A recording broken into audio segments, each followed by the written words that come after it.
السلام علیکم. میں آصف الرحمان نلوی دوبارہ حاضر ہوں آپ کے ساتھ. کل کافی باتیں ہوئیں اور کچھ ذکر کیا فیکٹریوں کا، خاندانوں کا، بھٹو صاحب کرپٹ نہیں ہیں اس کا.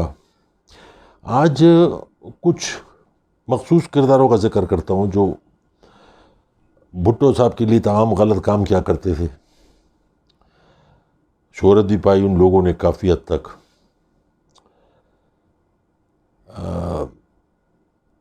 اسلامیہ کالج کا جس کا میں نے ذکر کیا اس میں سے تو بڑے مشہور نام نکلے. ایک معراج محمد خان اور دوسرے شہین شاہ. سیاست میں رہے، دبنگ لوگ تھے. اس کے علاوہ کراچی کے کچھ نامی گرامی گنڈے، نامی گرامی. نارتھ ناز آباد سے اگر شروع کریں جہاں پہ آپ گولی مار تک، دو بھائی ہوا کرتے تھے، ظفر بورا اور تصویر بورا. اس کے بعد اب لیاقت آباد 10 نمبر ادھر آ جائیے تو وہاں پہ تھا قمر ٹیڈی جو بعد میں MQ میں چلا گیا اور ساؤتھ افریقہ میں مارا گیا. مجید ٹیڈی. سولجر بازار کے علاقے میں اکرم لالا، صدر کے علاقے میں نوری، کریم خان. ایسے بہت سارے بدماش جو جن کے اوپر پیپلز پارٹی کا ہاتھ تھا، جو لیبر یونین کے ساتھ مل کے کام کرتے تھے، لوگوں کو ہراساں کرتے تھے. جو ڈر جاتے تھے ان سے ان کے کام نکل، جو نہیں ڈرتے تھے میرے جیسے پاگل، وہ ان سے محتاط رہتے تھے. اچھا ہے دونوں کے لیے.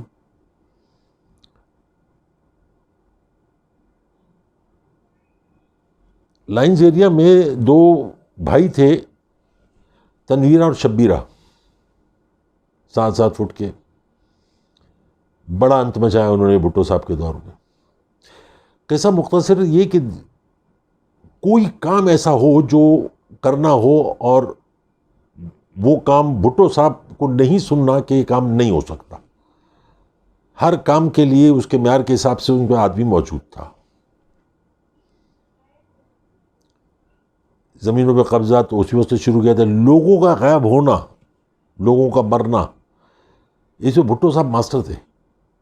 کس طریقے سے لوگوں کو غائب کرنا ہے، کیسے اپنے، اس کے لیے انہوں نے اپنی FSF بھی بنائی، فیڈرل سیکورٹی فورس. اس میں بڑے بڑے لوگ تھے. 22 خاندان تم میں تو کتنے تباہ ہو گئے تھے.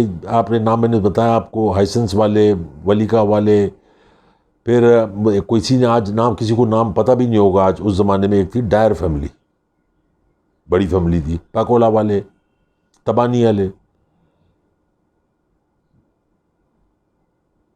یہ لوگ میں سے بہت سارے ملک چھوڑ کے چلے گئے. کوئی کینیڈا چلا گیا، کوئی امریکہ چلا گیا.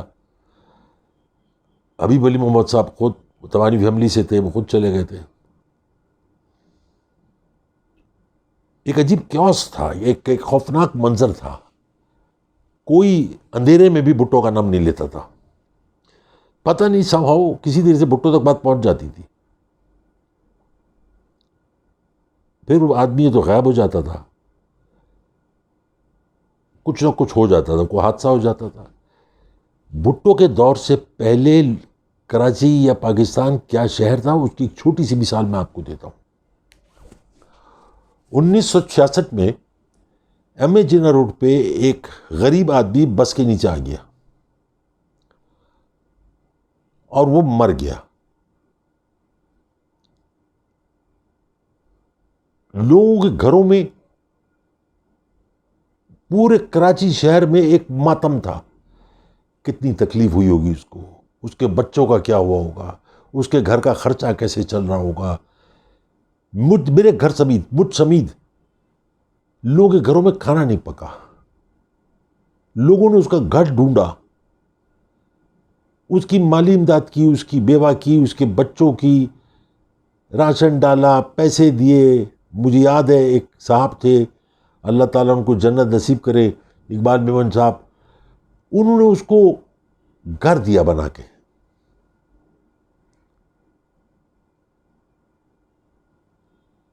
یہ تو بھٹو کے دور سے پہلے کی بات ہے. بھٹو کے آنے کے بعد کیسے لوٹنا ہے، کیسے کھسوٹنا ہے، کس کا مال ہتھیانا ہے، اس کے اوپر لگ گئے لوگ. کیسے بھٹو صاحب تک پہنچے، اس کی گڈ بگو پہنچے اور ہم کو لائسنس ٹو کل مل جائے. اور ملا، بہت لوگوں کو ملا. ایک افراتفری مچ گئی. آج مجھ سے کسی نے ایکسکیوز می ٹویٹر پہ سوال کیا کہ وہ اکثر لوگ کہتے ہیں کہ ایکسکیوز می بھٹو نے 73 کا آئین دیا. بالکل دیا، کوئی احسان نہیں کیا. ایک باپ اپنی اولاد کے لیے سب کچھ کرتا ہے، تعلیم دیتا ہے. مجھ سے اکثر لوگ اختلاف کرتے ہیں، جو بات ابھی کہنے جا رہا ہوں، کہ ماں باپ اپنی اولاد کو تعلیم دیتے ہیں، ان کی پرورش کرتے ہیں، ان کو جوان کرتے ہیں، ان کو اچھا انسان بناتے ہیں. احسان نہیں کرتے، اپنا فرض پورا کرتے ہیں. اسی طرح سے اگر حاکم میں وقت کچھ کرتا ہے، آئین دیا، یہ دیا، وہ دیا، تو اس نے احسان نہیں کیا، اپنا فرض پورا کیا، اپنی قوم کے لیے، اپنے ملک کا نام روشن کیا، جس سے تمہارا نام روشن ہوگا. لیکن یہاں پہ ایسی کوئی بات نہیں تھی. آئین دے دیا. دنیا جانتی ہے کہ 73 کا آئین دینے کا مطلب یہ ہو گیا. اس سے پہلے پاکستان کے کو 2 لفظ بھی بھٹو نہیں کیا. وہ رات کتنی بھاری تھی ہمارے اوپر، میرے والد صاحب پہ اور ہم پر. میرے والد صاحب کو میں اس لیے بار بار کہتا ہوں کہ انہوں نے پاکستان بنتے دیکھا، قائد اعظم کی تقریریں سنی. وہ اپنے والد صاحب کے ساتھ، میرے دادا کے ساتھ قائد اعظم سے ملاقات بھی کرتے تھے، آتے جاتے تھے، سب کچھ تھا. تو وہ رات جتنی بھاری ان پہ گزری یا ہم پہ گزری، اس کا کوئی حساب کتاب نہیں ہے. اور بھٹو کو کوئی شرمندگی نہیں تھی، کیونکہ اقتدار مل گیا تھا. پھر لوگوں نے مجھ سے سوال کیا، جی اس سے اسلامک سمٹ کانفرنس بھی کرائی ہے. پھر میں کہتا ہوں کون سا احسان کیا؟ مسلم امت تو ایک نہیں ہوئی. چلو جی کرا لی اسلامک سمٹ کانفرنس، نام کی تھی، دن میں اسلامک سمٹ کانفرنس تھی، رات کو مجھے رو رہے تھے. پھر مجھ سے لوگ کہتے ہیں کہ بھٹو نے شراب بندی کی. بھائی میں گواہ ہوں اس بات کا. شراب بندی کا حکم شراب پینے کے دوران دیا گیا، بڑے دکھی دل کے ساتھ دیا گیا. تمام نائٹ کلبز بند ہوئے، تو اس میں کوئی ایمان کی پختگی نہیں تھی، اس میں پاکستان کی بھلائی نہیں تھی، اس میں اپنی سیٹ بچانی تھی، اس لیے شراب کی پابند ہے. قادیانیوں کو اس نے نان مسلم، اس نے کیا کیا؟ لوگوں کا پریشر تھا، اس کو اپنی سیٹ بچانی تھی، اس لیے اس نے قادیانیوں کو کافر قرار دیا. یہ تو باتیں ہو گئی ہے. مگر میں پھر ہی کہتا ہوں ان سب چیزوں کی قیمت کیا تھی؟ میرے بچے جو آج رلتے پھر رہے ہیں پورے پاکستان میں، یہ قیمت تھی. سینکڑوں عورتیں بیوہ ہو گئیں، یہ قیمت تھی. لوگوں کے کاروبار ختم ہو گئے، یہ قیمت تھی. لوگوں نے ملک چھوڑ دیا، یہ قیمت تھی. آئین بنا دیا، اسلامک سمٹ کانفرنس کر دی، ایٹم بم کا کاغذوں کے اوپر بنیاد رکھ دی گئی، قادیانیوں کو کافر قرار دیا، شراب بندی کر دی گئی. بھٹو صاحب کے دوران زمانے میں بار کھلے ہوتے تھے، باروں کے باہر چادر لٹکی ہوتی تھی، اور ہر انسان نے اپنے قد کے حساب سے اس میں سگریٹ سے سوراخ کیا ہوتا تھا. اندر بیٹھ کے وہ پیتا تھا، باہر نکلتے وہ سوراخ سے جھانکتا تھا، کوئی دیکھ تو نہیں رہا، سر نیچے کرتا تھا اور دائیں بائیں پتلی گلی سے ہوتا اپنی گاڑی میں. یہ تو تھا بھٹو صاحب کے دور کا. آج عام ہے، بالکل عام ہے. مجھے اس سے کوئی فرق نہیں پڑتا کہ شراب عام ہے یا نہیں ہے. پیتا ہے وہ جانے، اس کا اللہ جانے. جو نہیں پیتا وہ بھی وہی جانے اور اللہ جانے. آپ کی ذات سے کس کو فائدہ پہنچ رہا ہے، کس کو نقصان پہنچ رہا ہے، اصل کنسرن میرا یہ ہے.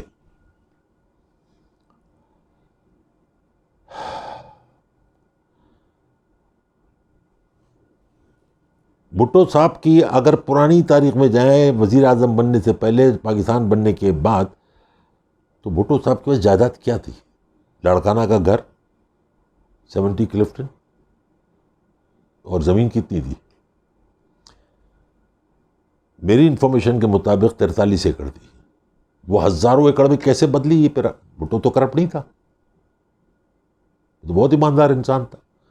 وہ تو روٹی کو بھی لوتھی کہہ کے کھاتا تھا. پھر یہ اتنی ہزاروں ایکڑ کیسے ہوئی؟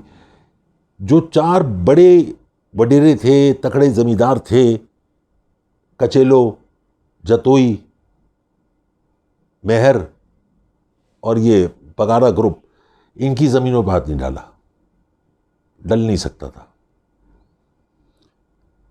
باقی کس کی زمین بچی؟ میری اپنی فیملی کی.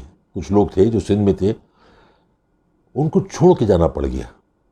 بھٹو صاحب کے دور کے بعد ان کو باقاعدہ بلا کے کہا گیا کہ دیکھو تمہارے گھر میں بیٹیاں ہیں، بہو بیٹیاں ہیں، بس سندھ سے تمہارا کیا کام ہے؟ تم مکڑ ہو، جاؤ اپنے شہر کراچی جاؤ، ہندوستان چلے جاؤ. انہوں نے 72 گھنٹے میں کراچی چھوڑا، کچھ دن ہمارے پاس رہے، اس کے بعد جیسے اللہ نے حالات کیے وہ جمشید کوارٹر شفٹ ہو گئے. ان اور لوگوں کے مطابق بھٹو صاحب کا گھر کو بہت بڑا لیوش گھر نہیں تھا، ایک عام انسان کی طرح. ہاں اگر بھٹو فیملی میں میں جس کو ذاتی طور پہ جانتا ہوں، یہ جو تاریخ بھی اس کو گواہی دے گی، وہ تھا ممتاز بھٹو. میری کئی ملاقاتیں ہوئی ان سے، اب تو بھی ضعیف ہیں تو شاید ان کو یاد نہیں ہوگا. وہ جب سی ایم تھے میں ان کو ایڈمائر کرتا تھا. وہ جب سی ایم تھے وہ کبھی کبھار ان کا آفس، ایک ان کی بیٹھک تھی آفس کہہ لیجیے پی این ایس شفا، وہ پی این ایس شفا کہہ رہا ہوں، پی این ایس سی بلڈنگ میں پینٹا ہاؤس پہ ان کے اس فلور پہ ان کا آفس ہوتا تھا. شام کو اکثر بیٹھک لگتی تھی. ہر انسان کو اپنی طاقت کا علم ہوتا ہے، جیسے مجھے معلوم ہے میری کیا طاقت ہے. اگر میں سچا ہوں تو میں ایک ایک چیز کو جانتا ہوں کہ میری طاقت کتنی ہے، کیا ہے، میں کہاں کھڑا ہو سکتا ہوں، کہاں نہیں ہو سکتا. اور حرام کی کمائی والے کو کبھی اپنی طاقت کا احساس ہی نہیں ہوتا، کیونکہ وہ اس کے پاس طاقت جو ہوتی ہے صرف دولت ہوتی ہے، بدماشی ہوتی ہے، غنڈہ گردی ہوتی ہے. جیسے میں کہتا ہوں کہ اپنے سے کمزور سے کبھی مت لڑنا، اس کے پاس عزت کے علاوہ کچھ بھی نہیں ہے. He's got nothing except his own respect. تو اس کی تو حفاظت صرف اللہ کرتا ہے، اور وہ کرتا ہے.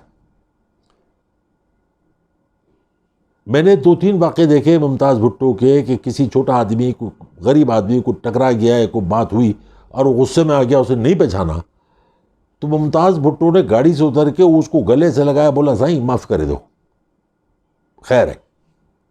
یہ تھی اس کی طاقت، یہ تھا اس کا خاندانی پن. اور بھٹو صاحب کی طرف آنکھوں میں آنکھیں ڈال کے کوئی نہیں دیکھ سکتا تھا، آنکھیں پھوڑ دی جاتی. سوال کرنے کی اجازت نہیں تھی، گنجائش بھی نہیں تھی. یہ جو آج لوگ بیٹھے بات کرتے ہیں نا کہ بھٹو صاحب کے ساتھ ہم نے یہ بات کی، بات کی، جھوٹ بولتے ہیں.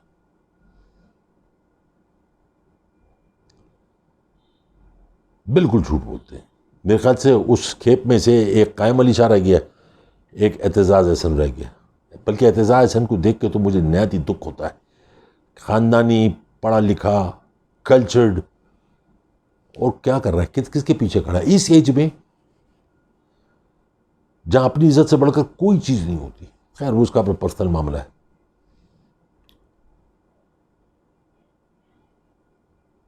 بنگو پیر روڈ کے اوپر ایک 22 ایکڑ کا پلاٹ تھا، کسی کا تھا. اس کو بلوایا، کھانا کھلایا، عزت دی، وہ بھی بڑا خوش کہ مجھے عزت دی ہے. اس کو پھر بٹھا کے بتایا کہ تیرے گھر میں اتنے بچے ہیں، اتنی عورتیں ہیں، اتنی لڑکیاں ہیں، یہ فائل ہے، اس پہ سائن کرو اور جاؤ، نہیں تو وہ بچے اس وقت جہاں ہیں ہم تم کو وہاں بھیج دیتے ہیں. کون سا ایسا شیر دل ہوگا جو کہے گا مار دو سب کو؟ کوئی نہیں ہوتا. اس نے وہ کاغذات دیے، سائن کیا، کہاں کیا نہیں معلوم. ایئرپورٹ پہ جس طریقے سے بھرتیاں کی گئیں، اے ایس ایف میں، ایئرپورٹ سیکورٹی فورس میں، ایف ایس ایف میں، کھوکھلا ہو گیا ملک. کوئی بھی کاروباری شخص کوئی فیزیبلٹی نہیں بناتا، وہ کہتا ہے جیسا چل رہا ہے چلنے دو، جیسا ہو رہا ہے ہونے دو، آج نہیں تو کل یہ چلا جائے گا. مطلب میں کچھ ایسے ظلم ہیں، کچھ ایسی باتیں ہیں جو میں یہاں بیٹھ کے بات نہیں کر سکتا، کیونکہ ہماری بچیاں، بچے یہ سب دیکھیں گے اور سنیں گے تو وہ لفظ وہ اس کا زوم آنے بھی نہیں، بات نہیں ہو سکتی. اتنا کہہ دینا کافی ہے کہ پتہ نہیں کتنے بھٹو بن گئے ہوں گے. بھٹو کی نظر میں کسی کی عزت نہیں تھی.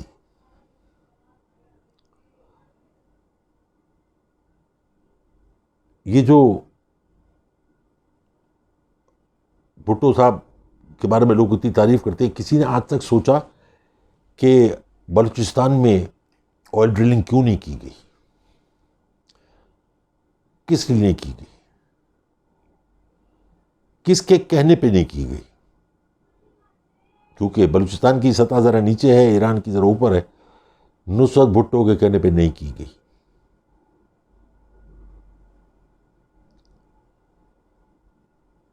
بھٹو صاحب نے اپنے دور میں جو سب سے زیادہ نقصان پہنچایا ملک کو، تعلیم کو، کاروبار کو، انڈسٹریوں کو اور اسلام کو.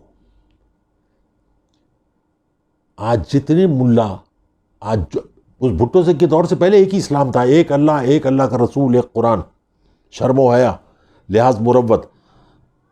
بھٹو نے سب ختم کر دی تھی. مولانا کوثر ریاضی اس کے موجد تھے، اس کے بانی تھے. ایک نیا فقہ بنا دیا تھا، آوارہ پنچھی. کوئی ایمان نہیں، کچھ بھی نہیں تھا. میں ایک دفعہ ایک جگہ بیٹھا ہوا تھا تو وہاں پہ سینسر بورڈ والے بیٹھے تھے، اتنی لمبی لمبی ماشاءاللہ داڑھی والے. وہیں پہ ایک انہوں نے فلم لگائی کہ اس کو سینسر کرنا ہے. تو سینسر کرنے کے لیے آپ کو کیا کرنا ہے؟ ایک فلم دیکھنی ہے، اس کے اندر وہ پیس دیکھنا ہے جو غلط سین ہے، آف سین ہے، پورنوگرافی، اور اس کو فوراً کہا بھائی کاٹ دو. نہیں، وہ سارے مولوی ایک دفعہ یا ایک دفعہ اور چلانا یہاں سے یہاں تک، دوبارہ چلانا دوسرا کہتا ہے. اس طرح کا جب تک ان کا دل پشاوری نہ ہو جائے، ٹھنڈا نہ ہو جائے، تب تک وہ فلم نہیں کٹتی تھی، وہ سینسر نہیں ہوتی تھی.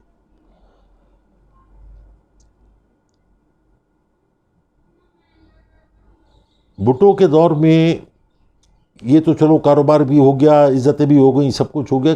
میں سمجھ ڈھونڈ رہا ہوں. آج میں نے سوچا تھا کہ میں کوئی ایسی بات کروں بھٹو کے بارے میں کہ جو ینگ نسل کہے کہ ہاں یار یہ بات اچھی تھی اس میں، سوائے اس کے کہ وہ ویل ڈریس مین، اچھے کپڑے پہنتا تھا، بس. پھر سندھ کی زمینوں پہ قبضہ ہونا شروع ہوا، آم کے باغات، گنے کے کھیت، یہ وہ سب، لیکن اللہ نے اس کو تو زیادہ موقع دیا نہیں. ورنہ آج ہمارا بھی کچھ برا اثر ہوتا، ہم بھی شاید کسی بنیے کے پاس گوبر اٹھا رہے ہوتے. اللہ کا ایک نظام ہے، اس نظام سے ہٹ کے تھوڑی دیر تو آپ کامیاب ہو جاؤ گے، مگر جب اس کا نظام چلے گا نا تو ساری کامیابی بالا طاق رکھ دی جائے گی. زندگی مختصر ہے اور مجھے بہت کچھ سنانا ہے. میں اتنا بتاتا چلوں کہ اس کے بعد کی جو کہانیاں ہیں بہت دل ہلا دینے والی کہانیاں ہیں کہ کس طریقے سے کیا کیا کیا گیا. یہ جو ہمارے ملک میں آج کہا جاتا ہے نا کہ لاپتہ لوگ، گم شدہ لوگ، یہ بھٹو کے دور سے شروع ہوئے. بھٹو نے اپنے مخالفین کو اٹھایا. بھٹو کو تو ایک قتل میں پھانسی ہوئی نا، قصوری کے سینکڑوں قتل ہوں گے، سینکڑوں، ان گنت. جو بھٹو کو نہیں پسند آیا، بھٹو نے اس کو اس دنیا میں نہیں رہنے دیا. اس زمانے بھٹو نے قانون کے اندر ایک اور چیز لگائی تھی، اس کے بعد میں ختم کروں گا، اس تفصیل پھر میں کل بتاؤں گا. ڈی پی آر جو ہندوستان میں ٹاٹا لگا ہوا ہے نا، D P R, defence of Pakistan rule کے تحت کسی کے پر بھی یہ لگا کہ ان بیلیبل افینس، اس کو اٹھا کے کہاں مارنا ہے، کہاں بند کرنا ہے، اس کا سرٹیفکیٹ آپ کے ہاتھ میں ہوتا تھا. میرے پیارے ساتھیوں، دوستوں، بچوں، کہانی بڑی تشویشناک بھی ہے، دکھد بھی ہے، تکلیف دہ ہے، لیکن بڑے اچھے اچھے لوگ اس میں مارے گئے، بڑے اچھے اچھے لوگ لاپتہ ہوئے۔ جب بھٹو کا دور ختم ہوا تو اس کے بعد اگرتلہ میں ایک گیسٹ ہاؤس سے کتنے لوگ زندہ نکلے اور کتنے مردہ، یہ کل انشاءاللہ۔ آپ لوگ بہت بہت شکریہ، اپنی دعاؤں میں یاد رکھیے۔ اللہ حافظ۔